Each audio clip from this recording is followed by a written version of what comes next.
Welcome and hello, this is part 2. I was interrupted like multiple times, so I'm just going to start over.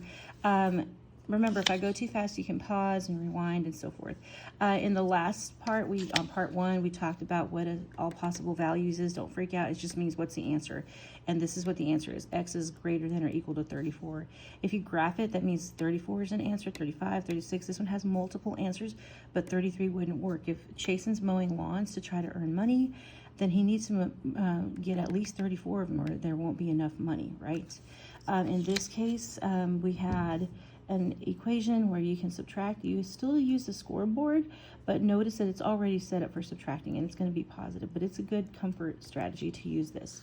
In some of the cases, if it's telling you somebody and other people, it's a good idea to draw that out and understand that they're all together working to buy a gift for their friends. There's 5 people and they each paid. So if you imagine, as we go through here, everybody chipped in that much money. So that's a nice gift. And then here you have a simple one where it's just multiplying. Remember to divide and do top in, bottom out. That means the top number goes inside and the bottom number goes outside. So now let's turn over to the back.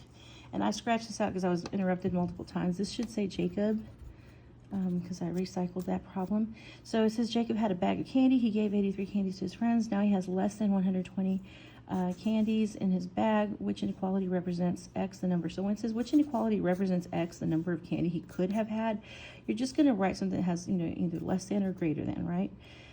And then here's how to write it. You will have to do one on the test. So think about, he started with a certain amount, so we don't know what that amount. Draw a bag, that's the candy. We don't know how much is in it, but he gave it away, some of it, right? So we're going to subtract. How much did he give? He gave away 83. And now he has less than. See, we're going to use that inequality symbol. And then how much does he have less than? He has less than 120, so we'll put 120 here. And then we could just change that box to the letter X here.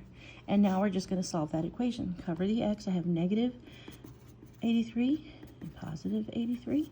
That's a 0 pair, and I have X is less than, and if I add these together, 0 plus 3, 2 plus 8 is 10. So he has less than 203. He could have had 203. Maybe he had less than that. He might have had 202 or 200, but we know that what he has now is less than 203, okay? And it wouldn't have made sense to like subtract 120 minus 83, would have had 40 something. Imagine if you had done that, right? You had subtracted, you would have like 10, it would have been 10. If you subtract, you would have gotten like this, right? 10 minus 3 would be 7, and that would have been 11. So it would be 37, almost 40. It wouldn't make sense that he started off with 37. He couldn't give away 83. So that's another way to kind of check, okay? So he has to have more than 83 to start with, so it makes sense to add here as well. Mama J needs to fill her gift basket, and here should just say Mama J because I recycled that one, okay? It can hold no more than 28 candy bars. That's a maximum. The basket already contains 17 candy bars. The inequality shown, so they give it to you, can be used to find C, the number of candy bars that she still needs to add. So she's already got 17. If she adds some more, it can't go past 28 because then they'll fall out, right? So they'll spill out of the basket.